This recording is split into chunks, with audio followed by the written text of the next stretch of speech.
ओम नमः सिद्धेभ्यः। श्री महावीर पुराण का यहाँ पर स्वाध्याय प्रारंभ करते हैं। सहन किए उपसर्ग बहु, करी विनष्ट निज कर्म, वंदो जिनवर को सदा, जो है साधन धर्म। यहाँ पर पंचम प्रकरण प्रारंभ होता है। कर्मों को परास्त करने वाले तथा रुद्र द्वारा किए गए उपसर्गों को सहन करने वाले वीरों में अग्रण्य भगवान श्री जिनेन्द्र को मैं प्रणाम करता हूँ। एक दिन की बात है, हरिशेन महाराज विवेक पूर्वक निर्मल चित्त से इस प्रकार विचार करने लगे कि मैं कौन हूँ, मेरा शरीर क्या है एवं संबंध के अनुसार इस कुटुंब की स्थिति क्या है, मुझे अविनश्वर सुख की प्राप्ति किस प्रकार हो सकती है, मेरी तृष्णा किस प्रकार से शांत होगी एवं संसार में हित अहित की वस्तुएं क्या हैं। इन विषयों पर पूर्ण विचार करने के बाद हरिशेन महाराज को ज्ञात हुआ कि यह आत्मा सम्यक दर्शन एवं सम्यक ज्ञान चारित्र स्वरूप है एवं ये शरीर आदि अवयव दुर्गंध युक्त अचेतन पुद्गल मात्र हैं। जिस प्रकार इस लोक में पक्षियों का समूह रात्रि के समय तो एक साथ निवास करता है एवं प्रातः होते ही सब अलग अलग उड़ जाते हैं, उसी प्रकार ये स्त्री कुटुंब आदि परिवार वर्ग भी हमसे अलग अलग हैं। वस्तुतः मोक्ष के अतिरिक्त अन्य कोई भी दूसरा विनश्वर सुख का स्थान नहीं दिखलाई देता है, परंतु उस सुख की प्राप्ति इस क्षण भंगुर शरीर का ममत्व त्यागने से ही हो सकती है। तब की प्राप्ति भी सम्यक दर्शन एवं सम्यक ज्ञान चारित्र से ही हो सकती। ये मोह एवं इंद्रिय विजय तो हमारा अत्यंत अहित करने वाला है। अतएव आत्महित चाहने वाले को बिना किसी प्रकार का विचार किए ही विषय सुख की तिलांजलि दे देनी चाहिए एवं रत्नात्रय तप को ग्रहण कर मोक्ष का मार्ग प्रशस्त कर लेना चाहिए। बुद्धिमान लोग उसी कार्य पर दृढ़ रहते हैं जिससे लौकिक एवं पारलौकिक दोनों ही सुखों की प्राप्ति होती है। मनुष्य को वे कार्य कदापि नहीं करने चाहिए जिनसे दूसरों को कष्ट पहुँचे, उनकी बुराई हो। इस प्रकार मन में विचार करते हुए हरिशेन महाराज को विनाश की हुताग्नि की ओर प्रेरित करने वाले भोगों से विरक्ति उत्पन्न हो गई। वह धर्म बुद्धि होकर अपने हित साधन में संलग्न हुआ। एक दिन उसने अपने समस्त राज्य को मृतिका व नगण्य समझकर उसका परित्याग कर दिया एवं तप ग्रहण करने के उदय से घर से निकल पड़ा। सर्वप्रथम उस वन में जा पहुंचा जहां अंग पूर्व श्रुत के जानकार श्रुत सागर मुनिराज विराजमान थे। उसने वहां पहुंचकर उन्हें प्रणाम किया। मोक्ष के इच्छुक उस राजा ने मन वचन कायी की शुद्धता पूर्वक बाह्य एवं अंतरंग परिग्रह का परित्याग कर बड़ी प्रसन्नता से जिन दीक्षा धारण कर ली। उसने पुनः कर्म रूपी पर्वतों को ध्वस्त करने के उद्देश्य से तप रूपी वज्र का आश्रय ग्रहण किया एवं इंद्रिय मन रूपी बैरियों को परास्त करने के लिए प्रशंसनीय शुभ धर्म को धारण किया। वे सिंह के समान मुनि रूप में धर्म ध्यान एवं शुक्ल ध्यान की सिद्धि प्राप्त करने की आकांक्षा से पर्वतों, वनों एवं शमशान आदि स्थानों में निवास करने लगे। दिन के समय तो वनादि स्थानों में विहार करना और सूर्य के अस्त हो जाने पर रात्रि को ध्यान आदि धारण करना ही उनकी दिनचर्या हो गई थी। वे योगीराज सर्प आदि हिंसक जंतुओं से भरे हुए स्थानों में, तूफान एवं अति भयंकर वर्षा में भी वृक्ष के तले ध्यान लगाकर बैठते थे। शीतकाल में चौराहों पर और नदी के किनारे उनकी ध्यान समाधि लगती थी। वे शीत ग्रीष्म की बाधा को रोकने में सर्वथा समर्थ हुए। ग्रीष्म ऋतु में सूर्य की किरणों से तप्त पर्वत की शिला पर अपने ज्ञान रूपी शीतल जल से भीषण आताप को शांत कर वे आसन लगाते थे। केवल इतना ही नहीं, वे ध्यान की सिद्धि के लिए कठिन काय कृश बाह्य तप का पालन करने लगे। उन्होंने अंतरंग तपरूप उत्तर मूल गुणों का पालन करते हुए मृत्यु के समय आहार एवं शरीर की ममता परित्याग कर अनशन तप ग्रहण कर लिया था।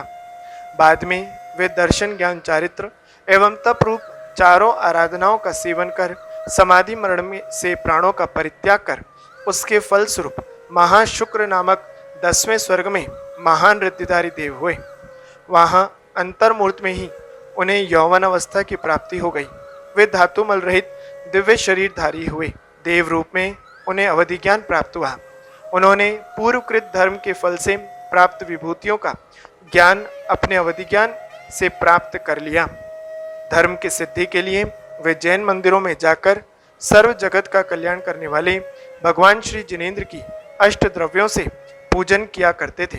पुनः मध्यलोक स्थित जिन चैत्यालयों की पूजा कर एवं जिनवाणी का श्रवण कर उन्होंने श्रेष्ठ पुण्य का अर्जन किया, धर्म प्रेमी उस देव को 16 सागर की आयु प्राप्त हुई एवं उनका शरीर 4 हाथ ऊंचा था। अपने शुभ परिणाम से उन्हें चौथी नरक की भूमि तक का अवधि ज्ञान था एवं वहीं तक उन्हीं विक्रिया शक्ति प्राप्त थी। 16,000 वर्ष व्यतीत होने पर वे अमृत का पानहार करते तथा 16 पक्ष व्यतीत होने पर सुगंधमयी श्वास लेते थे। इस प्रकार पूर्व के तपश्चरण के प्रभाव से उन्हें दिव्य भोगों की उपलब्धि हुई। देवियों के साथ विभिन्न भोगों का उपभोग करते हुए वे सुख समुद्र में निमग्न रहने लगे। पूर्व विधेय में पुष्कलावती नाम का एक देश है, वहाँ पुंडरीकिणी नाम की नगरी है। वहाँ सदा ही चक्रवर्तियों का निवास रहा है। वहाँ के राजा का नाम सुमित्र था एवं उनकी शील व्रत धारिणी रानी का नाम सुव्रता था। महाशुक्र स्वर्ग का उक्त देव स्वर्ग से चयकर उन दोनों के यहाँ प्रिय नाम का पुत्र हुआ। वह सबका प्रिय था। पिता ने पुत्र उत्पन्न होने की खुशी में महान कल्याणकारी भगवान श्री अरहंत की पूजा का आयोजन किया। फिर उन्होंने चारों प्रकार के दान दिए एवं वाद्य बजवाए। प्रिय मित्र कुमार क्रमशः बढ़ने लगा। वह श्रेष्ठ गुणों एवं मूल्यवान आभूषणों से सुशोभित देवों जैसा शोभायमान हुआ। तत्पश्चात उस कुमार ने धर्म तथा पुरुषार्थ की सिद्धि के उद्देश्य से जैन गुरु के पास जाकर विद्यारंभ किया। शास्त्र अध्ययन के साथ उसने राज्य विद्या का भी अध्ययन किया। योग्य अवस्था होने पर उसने राज्य लक्ष्मी के साथ पुत्र कलत्र आदि पाए। उसका जीवन सुखपूर्वक व्यतीत होने लगा। उस समय अपने पुण्योदय से उसे अपूर्व निधियां चक्ररत्न आदि प्राप्त हुई, जिनसे उसने उत्कृष्ट संपदा एवं 6 अंगों वाली सेनाओं को प्राप्त किया। थोड़े ही समय में उसने चक्ररत्न द्वारा विद्याधरों एवं मागध आदि व्यंतर देवों के स्वामियों को अपने वश में कर लिया एवं भेंट स्वरूप उनकी कन्याएं आदि लेकर इंद्र के समान शोभायमान हुआ। युद्ध यात्रा समाप्त कर चक्रवर्ती को वह प्रिय कुमार अपनी नगरी में लौटा। मनुष्य विद्याधर तथा व्यंतर देवों के स्वामियों के साथ उसने इंद्रपुरी सदृश अपनी राजधानी में बड़े उत्साहपूर्वक प्रवेश किया। पुण्य के फलस्वरूप भूमि गोचरी एवं विद्याधरों की 96,000 कन्याओं के साथ इस चक्रवर्ती ने विवाह किया। 32,000 मुकुटबद्ध राजा इस चक्रवर्ती के आदेश का पालन करते थे। इस चक्रवर्ती के यहाँ 84,000 पैदल सैन्य थे। इस चक्रवर्ती के यहाँ 84,000 पैदल सैन्य थे एवं 1000 गण वाले देवी थे। 18,000 मलेच्छ राजाओं का समूह इनके चरण कमलों की पूजा में सदा लीन रहता था। सेनापति, रथपति, स्त्री, हर्म्यपति, पुरोहित, गजराज, अश्व, दंड, चक्र, चर्म, कांकणी, मणि, छत्र और अरि ये 14 रत्न उसे प्राप्त थे, जिनकी रक्षा स्वयं देव करते थे। पद्म, महाकाल, सर्वरत्न, पांडुक, नैसर्य, माणव, शंख एवं पिंगल ये 9 निधियां भी उन्हें प्राप्त थी, जो सदैव भोगोपभोग की सामग्रियां प्रस्तुत करती रहती थी। चक्रवर्ती का पुण्य इतना प्रबल हुआ कि 96 करोड़ ग्राम और योग्य संपदाएं उन्हें प्राप्त हुई। मनुष्य एवं देवों द्वारा जिनकी पूजा होने लगी एवं द्वादशांग भोग की सामग्रियों का वे बड़े आनंद पूर्वक उपभोग करने लगे। आचार्य का कथन है कि इस जीव के समस्त मनोरथों की सिद्धि धर्म साधन से ही हुआ करती है। अर्थ, धर्म, काम की संपदाएं एवं मोक्ष की प्राप्ति इसी से होती है। यही समझकर उस बुद्धिमान ने मन वचन काय से धर्म की शरण ली। शंका आदि दोषों से सर्वथा रहित होकर उस सम्यक दृष्टि राजा ने श्रावकों के 12 व्रत धारण किए। चारों पर्व के दिनों में आरंभ रहित पाप विनाशक प्रोषदोपवासों का वह पालन किया करता था। ऊंचे भव्य जैन मंदिरों का निर्माण कर उसमें कितनी ही स्वर्णमयी और रत्नमयी जिनेंद्र मूर्तियों की स्थापना उसने की। अपने घर के चैत्यालय में और बाहर के अन्य जिन मंदिरों में भी पूजा करने के उद्देश्य से भक्ति भाव से वह आया जा करता था। साथ ही वह राज्य हित के लिए मुनियों को प्रासुक आहार दान भी दिया करता था। कभी कभी तीर्थंकर, गणधर और योगियों की वंदना पूजा के लिए सुदूर यात्रा भी किया करता था। वह चक्रवर्ती सर्वदा अंग पूर्व के ग्रंथों का श्रवण करता तथा दोनों प्रकार से धर्म के स्वरूप का विचार किया करता था। रात दिन किए अशुभ कर्मों को वह सामायिक आदि शुभ कार्यों द्वारा नष्ट करता एवं साथ ही अपने किए हुए पापों की निंदा किया करता था। इस प्रकार शुभ क्रियाओं के द्वारा वह धर्म का पालन करता था और दूसरों के उपदेश देता था। एक दिन की घटना है। उस दिन वह चक्रवर्ती राजा अपने परिवार वर्ग के साथ क्षेमंकर जिनेश्वर की वंदना करने के लिए गया। वहां पहुंचकर उसने केवली भगवान की 3 प्रदक्षिणा दी और मस्तक झुकाकर जल आदि अष्टद्रव्यों से उनकी पूजा की एवं मनुष्यों के कोठे में जाकर बैठ गया। चक्रवर्ती के हित के लिए भगवान अपनी दिव्य ध्वनि द्वारा बड़ी प्रीति के साथ धर्मोपदेश करने लगे। उन्होंने कहना आरंभ किया, आयु, लक्ष्मी, भोग आदि इंद्रिय जन्य संसार के सुख विद्युत के समान क्षणभंगुर एवं विनश्वर हैं। अतएव भव्य जनों को सदा अविनाशी मोक्ष का ही साधन करना चाहिए। संसार में जीव की रोग, मृत्यु, क्लेश आदि दुखों से रक्षा करने वाला अन्य कोई दूसरा मार्ग नहीं है। धर्म ही एकमात्र शरण है। दुखादिकों के निवारण के लिए सदा उनका पालन करते रहना चाहिए। संसार सागर दुखों का आगार है। उसमें पार होने के निमित्त रत्नात्रय का सेवन करना बड़ा ही आवश्यक है। जीव को यह स्पष्ट समझ लेना चाहिए कि मैं अकेला हूँ और यदि मेरा कोई सहायक हो सकता है तो वे भगवान श्री जिनेंद्र देव ही हैं। इस प्रकार शरीर से अपने को मित्र समझकर शरीर की ममता से मुक्त होकर आत्म ध्यान में संलग्न हो जाना चाहिए। यह शरीर सप्त धातुमय, अति निंदित है, दुर्गंध का घर है, ऐसा समझकर बुद्धिमान लोगों को धर्म का ही आचरण करना चाहिए। अत्यंत दुख की बात है कि इस प्रकार का सम्यक ज्ञान होते हुए भी कई लोग संसार सागर में डूबे रहते हैं। कर्मों का नाश करने के लिए भव्यों को जिन दीक्षा अवश्य धारण करनी चाहिए। यह ध्रुव सत्य है कि कर्मों के संवर से मोक्ष लक्ष्मी की प्राप्ति होती है। अतएव गृहवास त्याग कर मुक्ति के उद्देश्य से संवर का प्रयत्न करना चाहिए। संसार में समस्त कर्मों की निर्जरा सत्पुरुषों के तप से हुआ करती है। ऐसा समझकर सदा निष्पाप तप में संलग्न रहना चाहिए।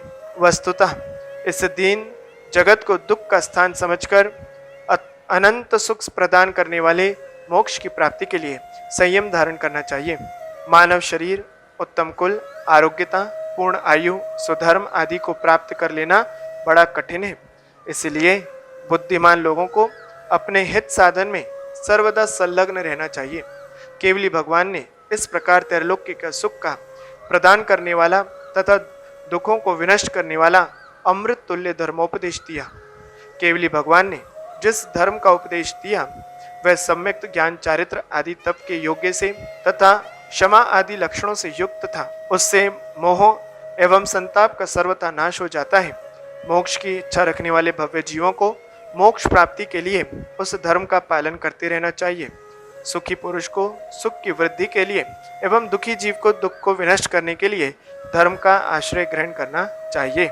केवली भगवान पुनः कहने लगे, संसार में वही पंडित और बुद्धिमान है, उसी का स्थान सर्वश्रेष्ठ है, वही जगत पूज्य है जो अन्य अन्य कार्यों को अलग कर निर्मल आचरणों से धर्म का सेवन करता है।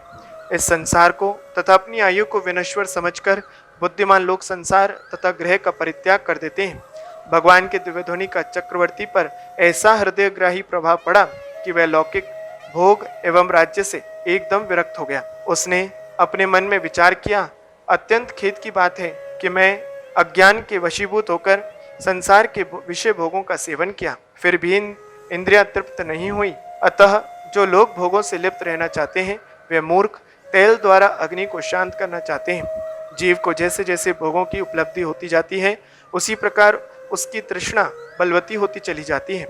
जिस शरीर द्वारा यह जीव सांसारिक भोगों का उपभोग करता है वह शरीर अत्यंत दुर्गंधमय एवं मल मूत्रादि का सागर है। यह राज्य भी पापों का कारण है।